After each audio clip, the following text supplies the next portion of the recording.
différence y a-t-il entre la pulsion et l'instinct? La différence entre l'instinct et la pulsion est que, contrairement à l'instinct, qui est aveugle, qui nous pousse vers quelque chose de bien déterminé, la pulsion, elle, bien qu'elle soit de la même nature, peut être métamorphosée. Parce que nous considérons que la pulsion, c'est une énergie. Alors cette énergie, au lieu d'aller vers un objet bien déterminé, vous pouvez la transformer, aller vers un autre objet qui n'a rien à voir avec le but premier. Je donne un exemple. Vous avez de l'agressivité, ça vous donne envie de faire quelque chose de terrible pour vous sentir en paix. Eh bien, vous prenez votre stylo, vous prenez une feuille de papier et vous faites un poème dans lequel vous crachez tout ce que vous aviez comme rancœur, tout ce que vous aviez comme agressivité, vous les crachez sur le papier. Ou alors, vous êtes musicien, vous prenez votre papier et vous composez un chant. Et quand vous le chantez, vous dites vous-même, ça vient des tripes. Donc vous voyez, l'agressivité à la base, ou même l'amour à la base, ou même l'attrait d'une personne de sexe opposé à la base, plutôt que d'aller vers ces objets-là, eh bien vous allez sublimer. Donc la pulsion est susceptible d'être sublimée. C'est-à-dire, ne pas seulement aller où elle m'a mené, mais je vais vers quelque chose de spirituel, d'intellectuel, et j'arrive à satisfaire cette pulsion-là. Évidemment, vous allez entendre parler chez certaines personnes qui sont des pervers, qu'il a tué parce qu'une pulsion s'est réveillée en lui et il n'a pas su la maîtriser, etc. Oui, ça, c'est dans d'autres cas de psychopathologie. Mais dans un premier sens, nous retenons que, contrairement à l'instinct qui est aveugle, irréfléchi, qui vous envoie vers quelque chose de bien déterminé, eh bien, la pulsion peut être métamorphosée, peut être transformée.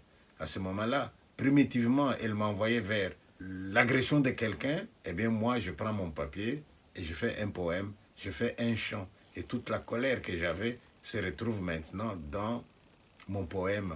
Et vous le lisez, vous dites, tiens, ça me vient des tripes. Voilà la différence entre l'instinct et la pulsion. Le quatrième point que nous allons parler aujourd'hui, c'est la tendance.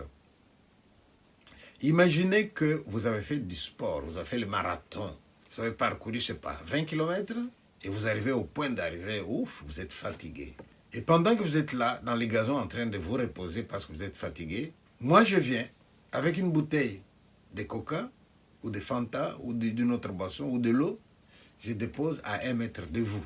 Et vous regardez cette bouteille que j'ai déposée sans rien vous dire, vous allez éprouver une force interne qui vous pousse vers la bouteille. Cette force interne-là, c'est ce qu'on appelle la tendance.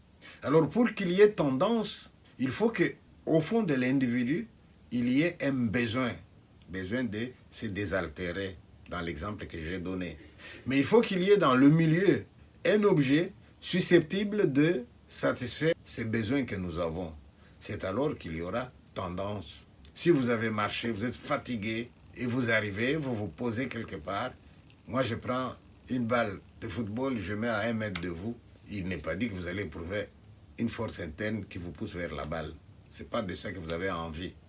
Donc la tendance, c'est une énergie, c'est une force interne qui nous pousse vers un objet extérieur, objet qui peut satisfaire un besoin que nous éprouvons. Il y a beaucoup de sortes de tendances. Et nous allons les distinguer d'abord du point de vue de l'origine même de la tendance. À ce moment-là, nous allons parler des tendances innées et des tendances acquises. Lorsque vous avez faim, on dépose de la nourriture à côté. Vous éprouvez une force qui vous pousse vers la nourriture. C'est une tendance innée. Mais lorsque vous êtes assis quelque part et que moi je dépose une cigarette, vous éprouvez une force qui vous pousse vers la cigarette. Ça, c'est une tendance acquise. La preuve, celui qui est à côté de vous ne va pas éprouver une force qui le pousse vers la cigarette. Parce que lui, ce n'est pas un fumeur. Mais vous n'êtes pas venu au monde en fumant. Vous avez appris. Alors nous allons parler de la tendance acquise. Nous pouvons aussi faire une autre distinction selon les connaissances, selon la connaissance même des tendances que nous avons en nous. Nous avons des tendances qu'on appelle tendances conscientes et des tendances inconscientes. On appelle tendance inconsciente le fait que je prouve une force qui me pousse vers quelque chose ou vers quelqu'un, et je le sais, j'en suis conscient. Nous allons parler des tendances conscientes. Mais il peut arriver des situations où vous éprouvez une force qui vous pousse vers quelqu'un, vers un objet, mais vous ne le savez pas. Ça s'appelle tendance inconsciente. Je vais vous donner un exemple. Vous êtes dans la classe, vous avez des copains dans la classe, et vous pensez que, bon, c'est des gens avec qui vous avez une relation normale. Mais un jour, il y a un élève de la classe qui a quitté l'école. Et vous revenez dans la classe, et vous avez l'impression que le monde est dépeuplé. Vous avez l'impression qu'il y a un manque, il y a quelque chose qui vous manque, vous êtes mal à l'aise. Et vous ne savez même pas mettre le nom sur ce qui vous dérange ces jours-là.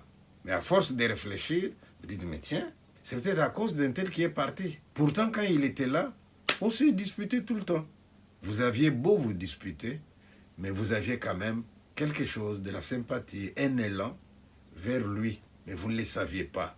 C'est pour ça que, maintenant qu'il n'est pas là, vous ressentez toute l'absence, vous souffrez. Dans les couples, cela arrive souvent.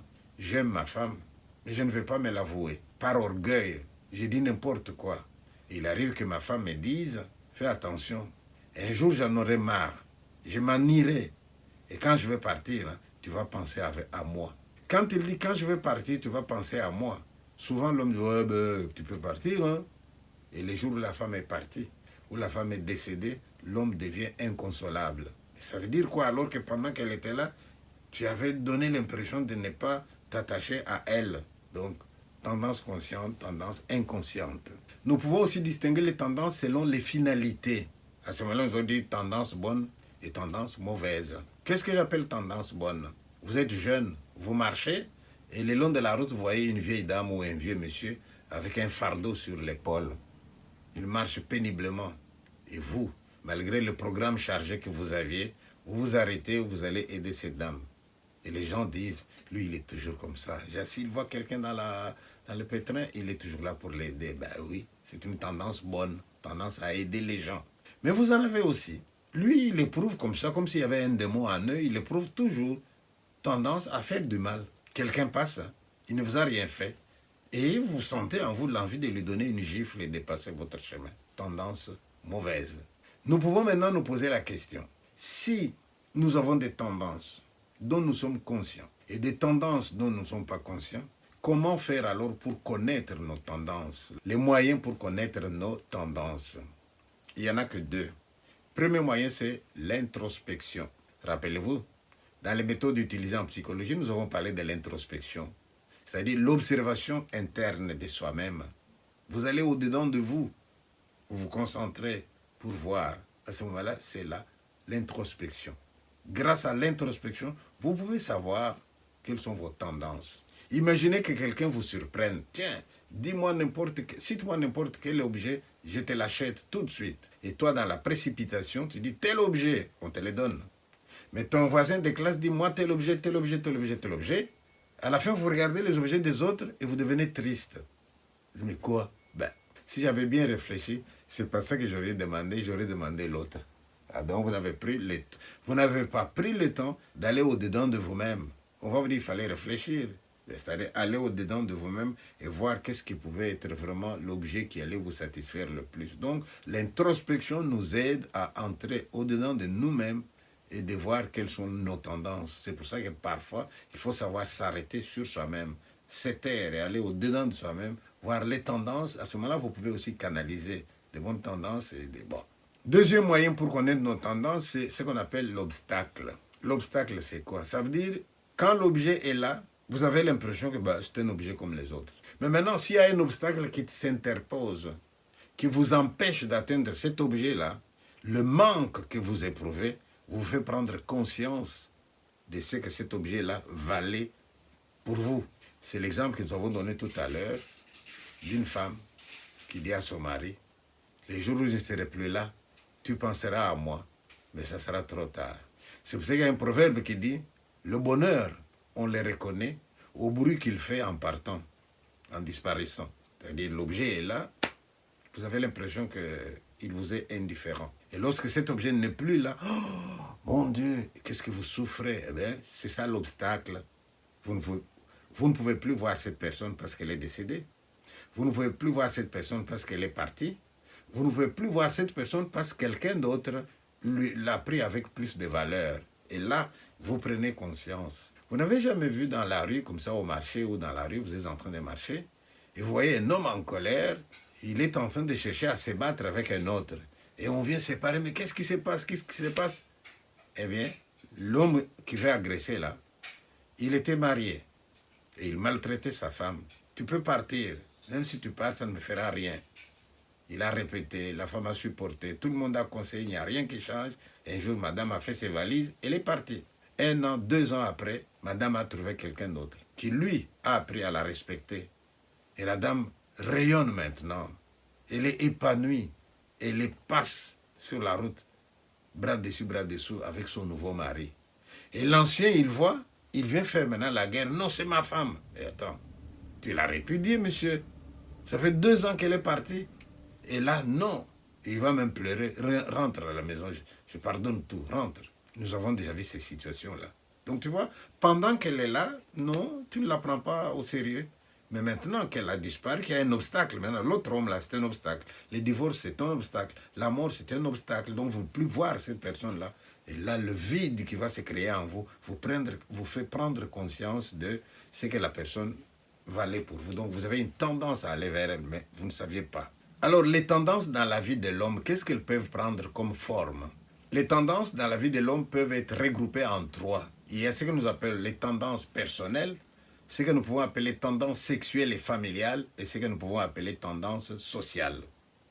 Les tendances personnelles, c'est tout ce qui nous pousse à la conservation de l'individu, même la peur, même le fait qu'on fait des gestes d'autoprotection. C'est des tendances personnelles pour la survie d'un individu, pour la sauvegarde d'un individu. Les tendances sexuelles et familiales, eh bien, c'est la conservation de l'espèce. C'est normal, nous sommes venus avec ces tendances-là. Les tendances sociales, c'est lorsque l'être humain a toujours tendance à se regrouper avec les autres. Par exemple, à la base, il y a l'instinct grégaire. Vous mettez quelqu'un quelque part sur une île, tout seul comme Robinson Crusoe, il sera malheureux. Il va toujours chercher à se regrouper avec les autres. C'est ça qu'on appelle les tendances sociales. Pour clore ce chapitre sur les tendances, posons-nous la question, dans la vie de l'homme, comment on fait? Vous êtes en train de marcher devant un magasin, vous avez la vitrine qui montre les objets qu'il y a dans le magasin. Et dans la vitrine, vous voyez quelque chose qui vous attire. Vous avez un élan vers cet objet-là. Vous allez faire quoi? Est-ce que nous allons toujours aller vers les objets qui nous attirent? Je ne pense pas. Parce que la vie ne le permet pas. Si l'objet est dans la vitrine, et moi je n'ai pas d'argent pour acheter cet objet-là, eh bien je vais devoir adopter une autre attitude. Si c'est une fille qui passe, et toi le garçon tu passes aussi, et tu éprouves un besoin d'aller vers cette fille-là, ben, c'est pas ta fiancée, c'est pas ta complice. Comment tu vas faire?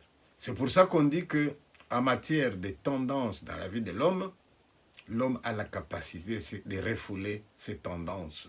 C'est-à-dire, vous éprouvez un élan, une force vers un objet extérieur qui peut satisfaire votre besoin, mais puisque vous n'êtes pas en mesure de satisfaire ce besoin-là, vous refoulez la tendance.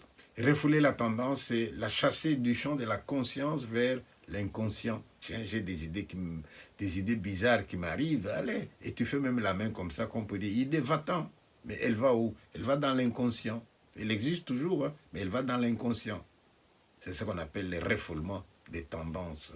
Nous avons aussi ce qu'on appelle la sublimation. La sublimation, qu'est-ce que cela veut dire? Imaginez que vous avez des tendances d'agressivité. Vous voulez taper les gens, vous. Quand vous avez tapé, vous avez du plaisir. À ce moment-là, soit vous-même, soit aidé par vos éducateurs, ils vont vous inscrire dans un club de boxe. Et là, on vous donne le sac, le punching ball. Vous allez taper dedans. Oui, oui, taper à longueur de journée. Et quand vous avez tapé, toute l'énergie, toute l'agressivité que vous aviez, vous tapez dans les sacs.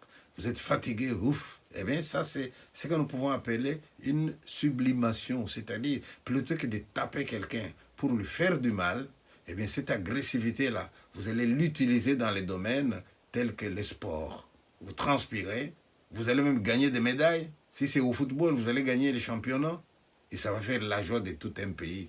Eh bien voilà, ce qui était à la base, un sentiment d'agressivité, vous allez l'utiliser pour faire du bien.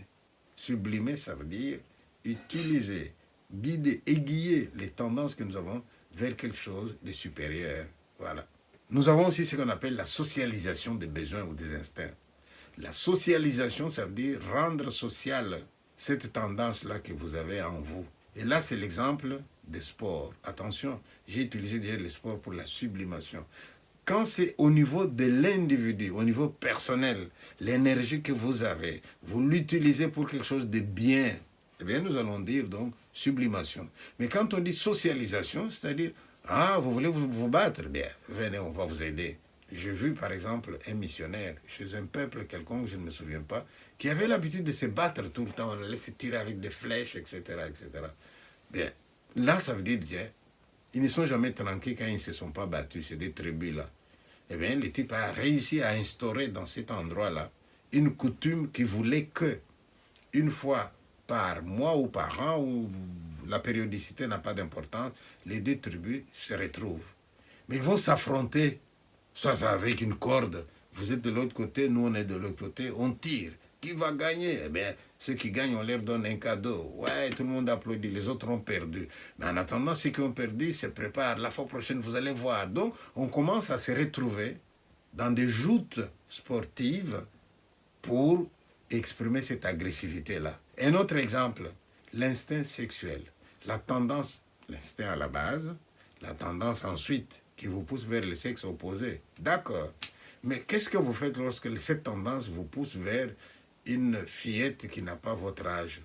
Qu'est-ce que vous faites lorsque cette tendance vous pousse vers une dame qui n'a pas envie même de vous parler? Vous faites quoi? Alors à ce moment-là, la société, sachant que l'être humain aura toujours une tendance à aller vers un partenaire pour sa satisfaction sexuelle, va alors créer des institutions qui sont acceptées par la société et dans lesquelles nous pouvons alors donner libre cours à ces tendances que nous avons en nous.